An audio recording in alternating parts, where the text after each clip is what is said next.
Y ahora, un mensaje de bendición con el pastor Víctor Manuel Buitrago.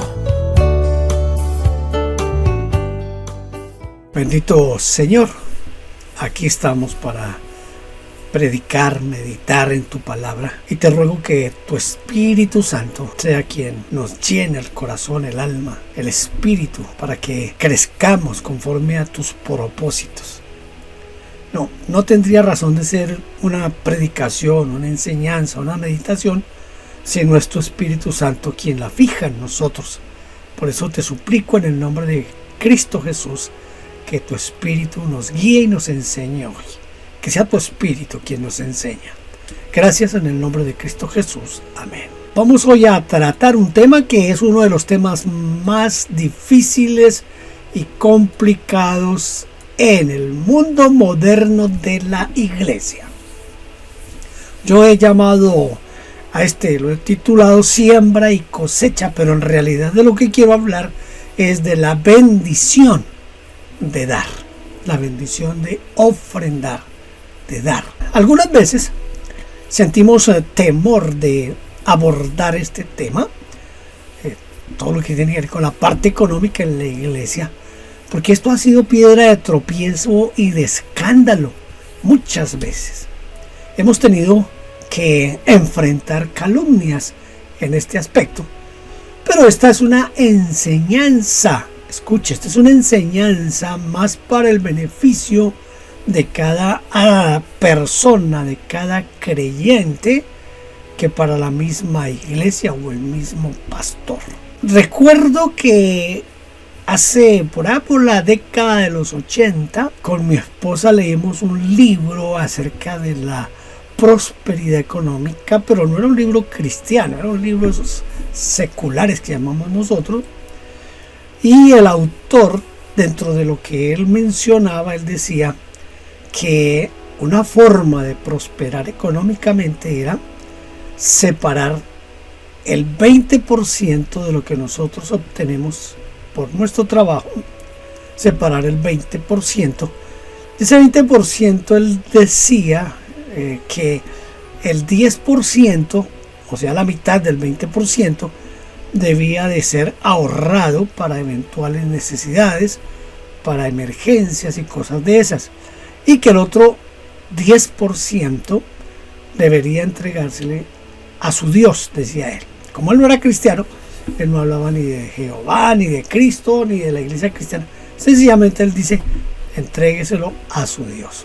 Es un autor secular, es un autor no cristiano. Yo no sé si será religioso o no, pero era lo que él decía en su libro. Quiero que en este momento usted se despoje de todo prejuicio y que entremos a tratar el tema puramente desde el punto de vista bíblico. Y para eso voy a comenzar leyendo la segunda carta a los Corintios, capítulo 9, versículos 6 al 15, que dice: recuerden lo siguiente, un agricultor que siembra solo unas cuantas semillas obtendrá una cosecha pequeña, pero el que siembra abundantemente obtendrá una cosecha abundante. Cada uno debe decidir en su corazón cuánto dar, y no den de mala gana ni bajo presión, porque Dios ama a la persona que con alegría da. Dios proveerá con generosidad lo que necesiten. Entonces siempre tendrán todo lo necesario y habrá bastante y de sobra para compartir con otros. Como dicen las Escrituras, comparten con libertad y dan generosidad a los pobres. Sus buenas acciones serán recordadas para siempre. Pues es Dios quien provee la semilla y al agricultor y luego el pan para comer. De la misma manera, Él proveerá y aumentará los recursos de ustedes y luego producirá una gran cosecha de generosidad en ustedes. Efectivamente, serán enriquecidos en todo sentido para que siempre puedan ser generosos, y cuando llevemos sus ofrendas a los que las necesitan, ellos darán gracias a Dios. Entonces, 2 cosas buenas resultarán del ministerio de dar, que se satisfarán las necesidades de los creyentes de Jerusalén y ellos expresarán con alegría su agradecimiento a Dios. Como resultado del ministerio de ustedes, ellos darán gloria a Dios, pues la generosidad de ustedes, tanto hacia ellos como a todos los creyentes, demostrará que son obedientes a la buena noticia de Cristo. Y ellos orarán por ustedes con un profundo cariño debido a la desbordante gracia que Dios les ha dado a ustedes. Gracias a Dios por este don que es tan maravilloso que no puede describirse con palabras. Esto es lo que el apóstol Pablo le escribe a los hermanos en Corinto. Es una visión completamente diferente a la que pudieran tener hoy ciertas personas. Hay una manera de abordar este tema, y primero lo voy a hacer desde el punto de vista de la parte histórica. Hay una historia para la ofrenda. En Génesis 3:21 dice: y el Señor Dios hizo ropa de pieles de animales para Adán y su esposa. Luego en Génesis 4, 3 al 4, aclaro que hoy estoy leyendo solamente en la Nueva Traducción Viviente. En Génesis 4, 3 al 4 dice: al llegar el tiempo de la cosecha, Caín presentó algunos de sus cultivos como ofrenda para el Señor. Abel también presentó una ofrenda, las mejores partes de algunos de los corderos que eran primeras crías de su rebaño. El Señor aceptó a Abel y su ofrenda. El primero en ofrendar fue Dios mismo. Escuche, fue Dios mismo, pues necesitó del sacrificio, porque necesitó sacrificar. Yo no sé si sacrificó 1 o 2 corderos, pero tuvo que hacer un sacrificio de esos corderos para poder hacer las túnicas de Adán y Eva. Dios siempre nos da ejemplo en todo, en todo. Luego, aunque no existe un mandato previo, porque si usted observa con cuidado, no hay un mandato previo, por lo menos no se conoce dentro de la Biblia misma. Pero Caín nace de su corazón dar una ofrenda. Igual lo hace Abel, ellos traen una ofrenda al Señor. Pero me gusta como hacer resaltar aquí que Caín es nombrado primero, como si él hubiera sido el de la iniciativa de dar la ofrenda. Y luego es Abel. Esto nos muestra que fue una actitud espontánea, de juntos, desde luego. Una actitud espontánea, independiente de todo. Aquí lo único que estamos viendo es una actitud de dar. El hombre agradecido ofrenda a Dios. Tiempo después encontramos a Abraham. Abraham ofreciendo sus diezmos a Melquisedec. Es quizás el primero que encontramos que ofrece diezmos. Abraham se los ofrece a Melquisedec, que era el rey de Salem. En Génesis 14, 18 al 20 dice: y Melquisedec, rey de Salem y sacerdote del Dios Altísimo, le llevó pan y vino a Abraham. Melquisedec bendijo a Abraham con la siguiente bendición: bendito sea Abraham por el Dios Altísimo, creador de los cielos y de la tierra. Bendito sea Dios Altísimo, que derrotó a tus enemigos por ti. Luego Abraham dio a Melquisedec una 10ª parte de todos los bienes que había recuperado. No existía ningún mandato acerca del diezmo hasta ese momento. No se había legislado, no había mandato, no había norma acerca del diezmo. Pero Abraham, en su gratitud a Dios por la victoria, entrega sus diezmos a alguien que se convierte o es tipo del Señor Jesús. Lo mismo hace Jacob. Jacob es el nieto de Abraham, y dice en Génesis 28, luego Jacob, estoy leyendo el versículo 20, Génesis 28, 20 al 22. Luego Jacob hizo el siguiente voto: si Dios en verdad está conmigo y me protege en este viaje, y si Él me provee de comida y de ropa, y si yo regreso sano y salvo a la casa de mi padre, entonces el Señor ciertamente será mi Dios.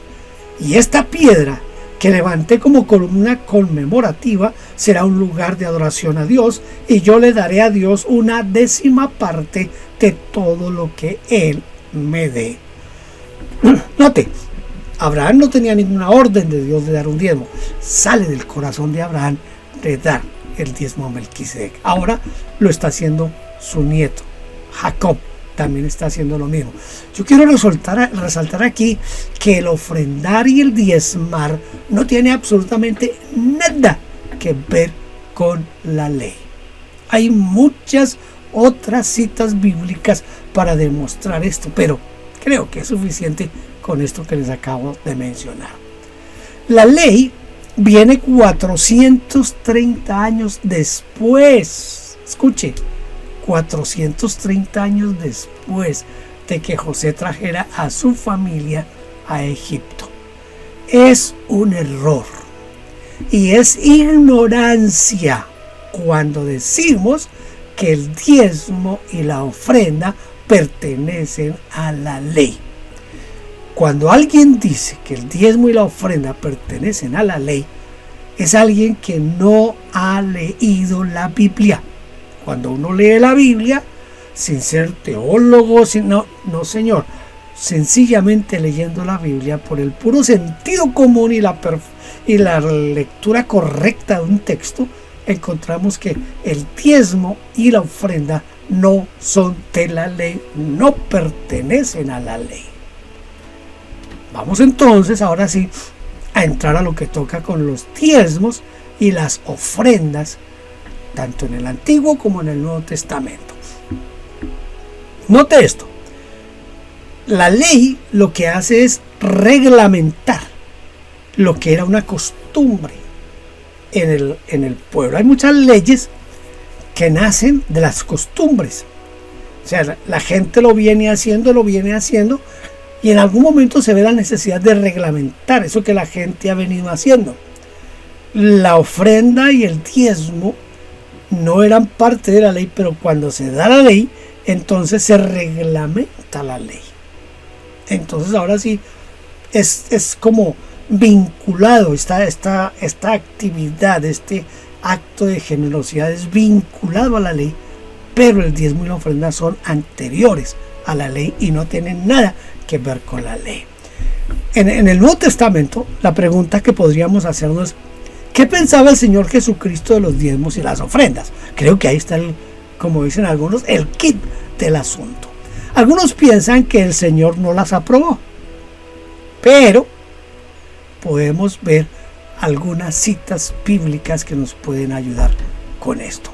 Voy a comenzar con Lucas 21, del 1 al 4, la ofrenda de la viuda, ¿se acuerdan? Mientras Jesús estaba en el templo, observó a los ricos que depositaban sus ofrendas en la caja de las ofrendas. Luego pasó una viuda pobre y echó 2 monedas pequeñas.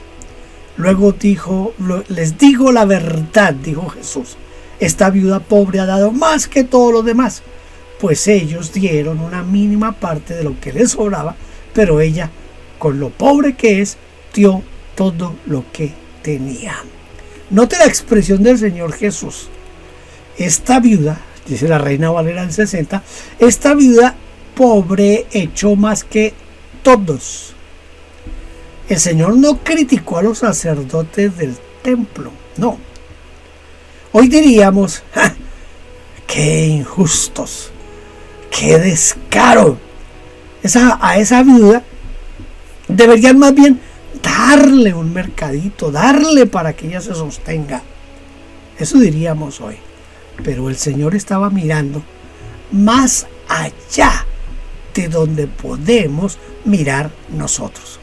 Él estaba interesado en la actitud del corazón de la viuda. Actitud del corazón, motivos.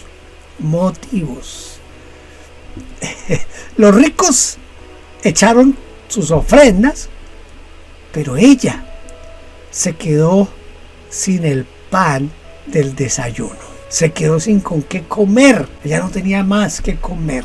Y el Señor, escuche, el Señor alabó esa acción de la mujer. Mira lo que dice el Señor en Mateo 23:23. ¿Qué aflicción les espera, maestros de la ley religiosa y fariseos? Hipócritas, pues se cuidan de dar el diezmo sobre el más mínimo ingreso de sus jardines de hierbas, pero pasan por alto los aspectos más importantes de la ley: la justicia, la misericordia y la fe. Es cierto que deben diezmar, pero sin descuidar las cosas más importantes. El Señor menciona los diezmos, no para decir que ya no tenemos que diezmar. Mire cómo lo dice la Nueva Traducción Viviente. Él dice, es cierto que deben diezmar. En la Reina Valera dice, era necesario hacer esto sin dejar de hacer lo otro, diciendo que eran necesarios los diezmos. Entonces el Señor está aquí aprobando los diezmos.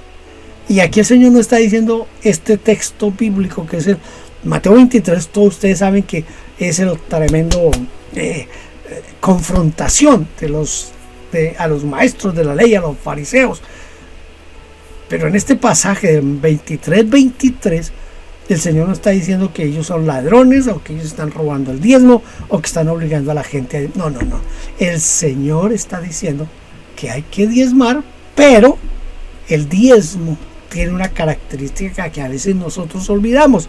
El dar, el ofrendar, tiene que ir acompañado de ciertas cosas. El Señor menciona aquí, dice que deberán de tener en cuenta la justicia, la misericordia y la fe.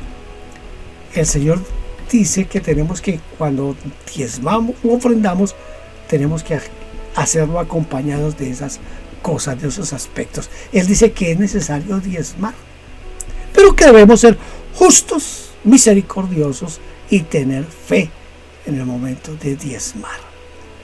El apóstol Pablo dedica tiempo a este asunto en sus epístolas. Quiero ver algunos casos. Él promueve una ofrenda para suplir las necesidades de los hermanos en Jerusalén, es decir, a los apóstoles y ministros y a los hermanos, la congregación en general en Jerusalén. Quiero que miremos la segunda carta a los Corintios, capítulo 8, versículos 1 al 9. Dice: ahora quiero que sepan, amados hermanos, lo que Dios en su bondad ha hecho por medio de la iglesia de Macedonia. Estas iglesias están siendo probadas con muchas aflicciones y además son muy pobres, pero a la vez rebosan de abundante alegría, la cual se desbordó en gran generosidad. Pues puedo dar fe que dieron no solo lo que podían, sino aún mucho más, y lo hicieron por voluntad propia. Nos suplicaron una y otra vez tener el privilegio de participar en la ofrenda para los creyentes de Jerusalén. Incluso hicieron más de lo que esperábamos, porque su primer paso fue entregarse ellos mismos al Señor y a nosotros, tal como Dios quería. Así que hemos pedido a Tito, quien los alentó a que comenzaran a dar, que regrese a ustedes y los anime a completar este ministerio de ofrendar. Dado que ustedes sobresalen en tantas maneras, en su fe, en sus oradores talentosos, en su conocimiento, en su entusiasmo y el amor que reciben de nosotros, quiero que también sobresalgan en este acto bondadoso de ofrendar.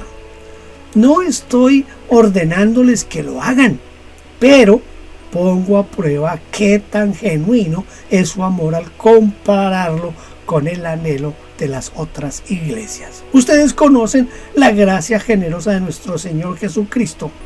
Aunque era rico, por amor a ustedes se hizo pobre, para que mediante su pobreza pudiera hacerlos ricos. Ahí tenemos la segunda a los Corintios 8 del 1 al 9. La provincia de Macedonia estaba en el Asia Menor, y cuando los hermanos se enteraron de las necesidades en Jerusalén, estuvieron dispuestos a ofrendar. Pero no lo hicieron de cualquier manera. ¿Cómo ofrendaron? Mire cómo lo hicieron. Primero, estaban en pruebas, en tribulación. O sea, no era fácil la situación. Segundo, tenían mucho gozo al ofrendar. Tercero, eran pobres en extremo. Cuarto, tenían un corazón generoso. Y quinto, estuvieron dispuestos a dar más allá de sus fuerzas. Si pensamos en una comunidad así en nuestros días, quizás ellos piensen en que están más bien para recibir que para dar. Los macedonios eran muy pobres, por lo que dice el apóstol Pablo, ¿no? Eran muy pobres y el apóstol Pablo estaba consciente de esto. Y como él estaba consciente de que eran pobres, el apóstol Pablo trató de impedir que ellos dieran. Pero leamos el versículo 4. Dice, ellos rogaron que les dejaran ofrendar, pues lo consideraban un privilegio. Sigamos con 2 Corintios, capítulo 9, versículos 6 al 15.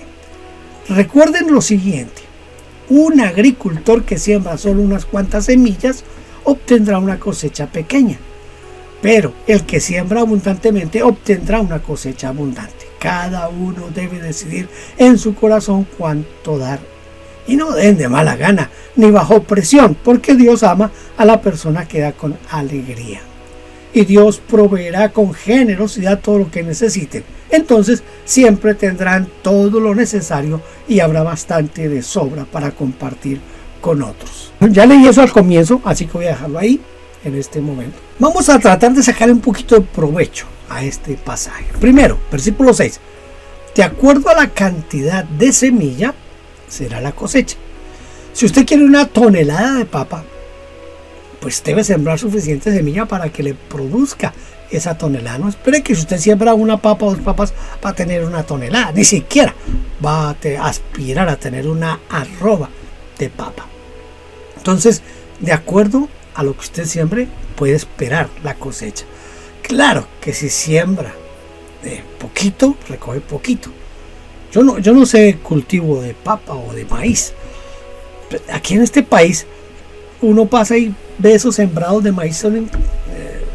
Yo no sé si decir hectáreas o qué, porque no sé cómo se dice eso, pero son campos y campos y campos llenos de maíz. Para que ellos tengan todo ese maíz, ellos no pueden ir y sembrar un granito, 2 granitos, o una librita o 2 libritas. Yo supongo que deben sembrar, yo no sé cuántas bultos, cuántas arrobas para poder tener todo el maíz que ellos quieren tener. En el versículo 7 dice que debemos dar como hemos propuesto en el corazón. Quiere decir que la ofrenda debe ser programada. No debemos dar con tristeza ni por necesidad. Es decir, que no es correcto hacer pactos con el Señor. No debemos decirle, Señor, yo voy a dar $100 para que tú me devuelvas $1,000. Con el Señor no se hace ese tipo de tratos. Yo no puedo decir, yo pacto, la hipoteca de mi casa está en este momento en $150,000, entonces yo voy a pactar $15,000 para que el Señor me provea los 150,000 en una forma milagrosa. No funciona así. Los pactos no funcionan. Los pactos se los inventaron los nuevos falsos apóstoles para sacarle la plática a la gente. Debemos dar con alegría, con espontaneidad, sin dolor en el corazón. Los versículos 8 y 9 nos dicen que debemos dar para tener más. La Biblia nunca dice que esperemos a tener para dar. No, es que yo no doy porque yo no tengo. La Biblia lo que dice es que demos para tener. Demos para tener. A ver, volvamos al ejemplo del campesino. Si el campesino no tiene semilla para sembrar la papa o el maíz, si no la tiene, ¿puede esperar alguna cosecha? No, él tiene que tener una semilla. Así que para que él pueda tener la cosecha, él tiene que sembrar algo. Nosotros tenemos que dar para recibir. Note que el apóstol Pablo primero exhorta a dar en abundancia y después habla de la bendición económica que vendrá en abundancia. En cuarto lugar, si damos de esta forma, Dios bendice nuestro trabajo. Él prometió aumentar nuestra economía. En quinto lugar, si Dios nos da para que sigamos dando, según dice 2 Corintios 8:11, cuando usted ofrenda y diezma, suple las necesidades de los ministros, de los pastores, de la iglesia, de los misioneros. Por esta razón usted recibe bendiciones espirituales. Usted está dando material, recibe bendición espiritual. Pero para mí, el ejemplo más grande de comprender, de entender sobre el dar, nos lo da David.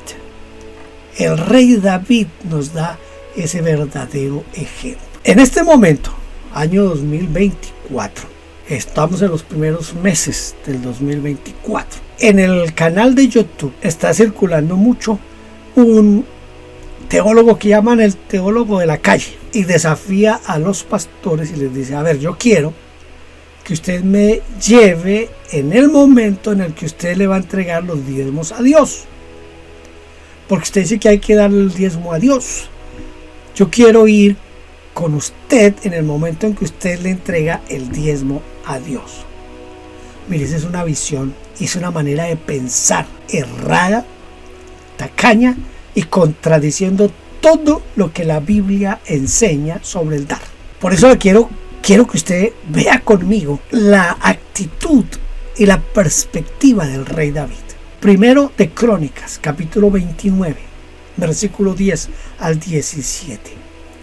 Luego David alabó al Señor en presencia de toda la asamblea: oh Señor, Dios de nuestros antepasados e Israel, que seas alabado por siempre y para siempre. Tuyos, oh Señor, son la grandeza, el poder, la gloria, la victoria y la majestad.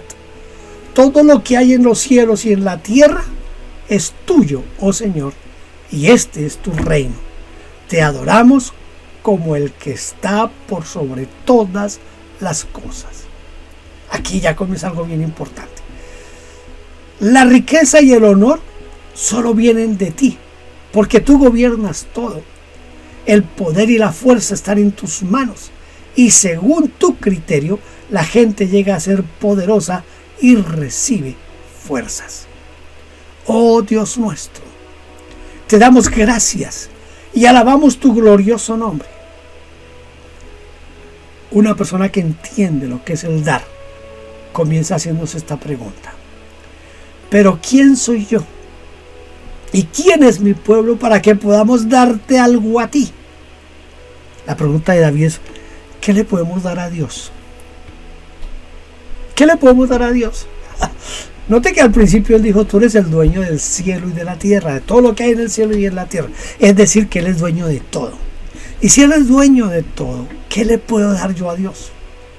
Entonces la pregunta de David es una pregunta que muestra lo que realmente es dar, aprender a dar. Vuelvo y le repito lo que está diciendo el Señor, lo que está diciendo David aquí. Oh Dios nuestro, te damos gracias y alabamos tu glorioso nombre, pero ¿quién soy yo y quién es mi pueblo para que podamos darte algo a ti? Todo lo que tenemos ha venido de ti y te damos solo lo que tú primero nos diste. Dios me dio, todo lo que yo tengo es de Dios porque Dios me lo ha dado, y si Dios me lo ha dado, tiene razón de ser, tiene objeto que yo le devuelva a Dios. Si Dios me lo ha dado, es porque Él es el dueño de todo, entonces no hay razón para que yo le dé a Dios. Ese es más o menos el pensamiento de David. Estamos aquí solo por un momento, visitantes y extranjeros en la tierra, al igual que nuestros antepasados. porque nuestros días sobre la tierra son como una sombra pasajera que pasan pronto sin dejar rastro. Oh Señor nuestro Dios, aún estos materiales que hemos reunido para construir un templo, para honrar tu santo nombre, vienen de ti. Todo te pertenece. Yo sé, mi Dios, que tú examinas nuestro corazón y te alegras cuando encuentras en él integridad.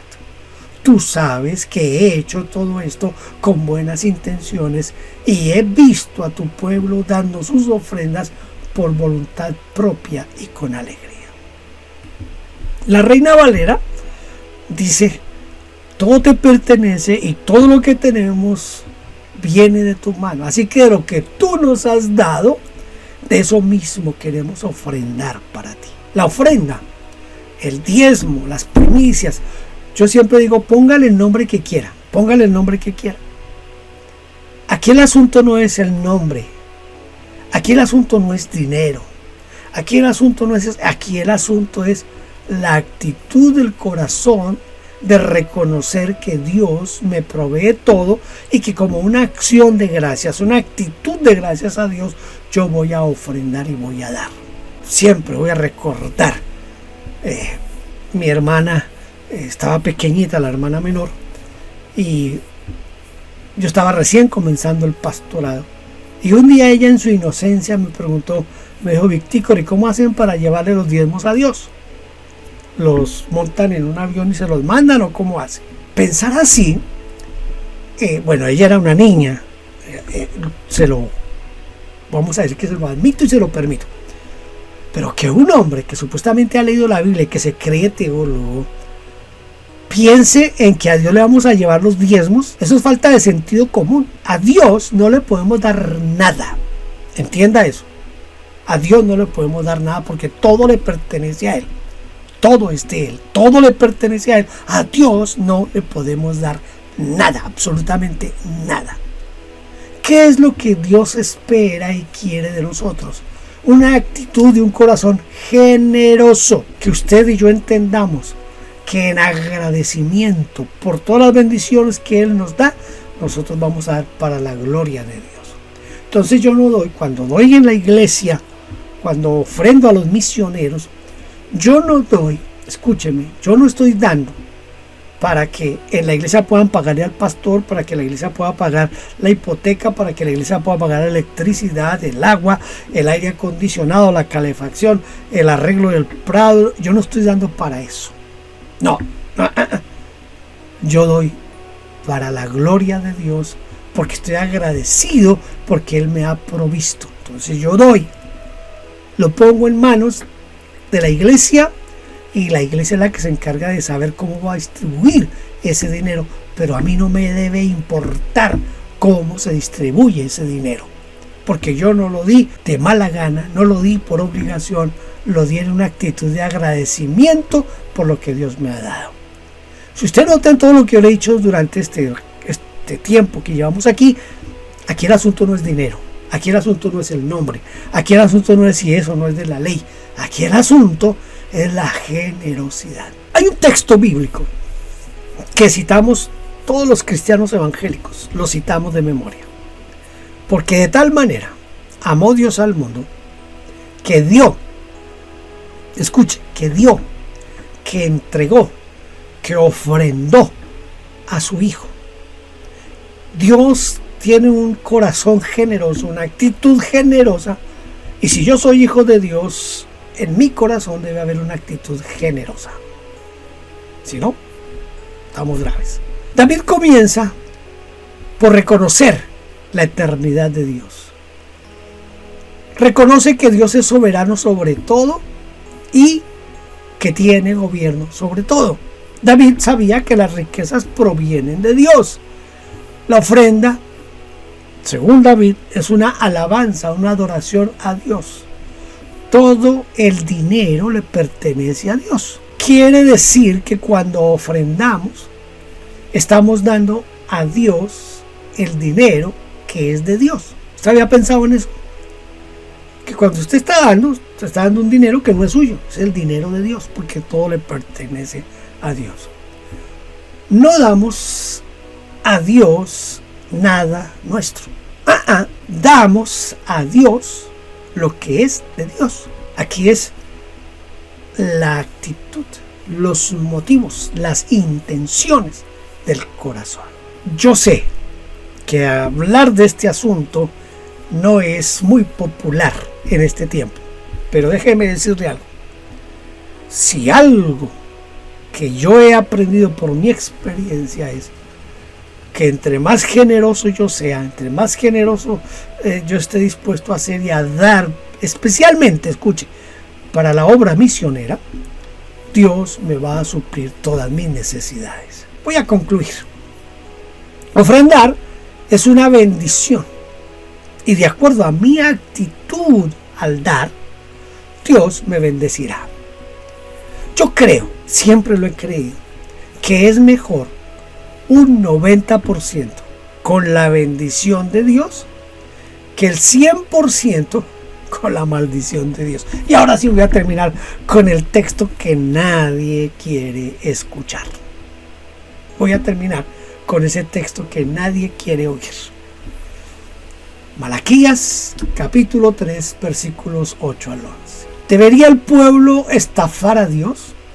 Sin embargo, ustedes me han estafado. Pero ustedes preguntan, ¿qué quieres decir? ¿Cuándo te hemos estafado? Me han robado los diezmos y ofrendas que me corresponden. Ustedes están bajo maldición porque toda la nación me ha estado robando.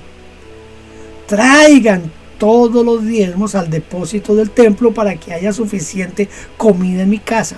Si lo hacen, dice el Señor de los ejércitos celestiales, les abriré las ventanas de los cielos y derramaré una bendición tan grande que no tendrán suficiente espacio para guardarla. Inténtenlo, pónganme a prueba.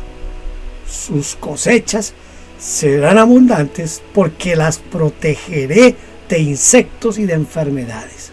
Las uvas no caerán de las vides antes de madurar, dice el Señor de los ejércitos celestiales. Ya claro que estoy leyendo la Nueva Traducción Viviente. Y Lucas 6:38.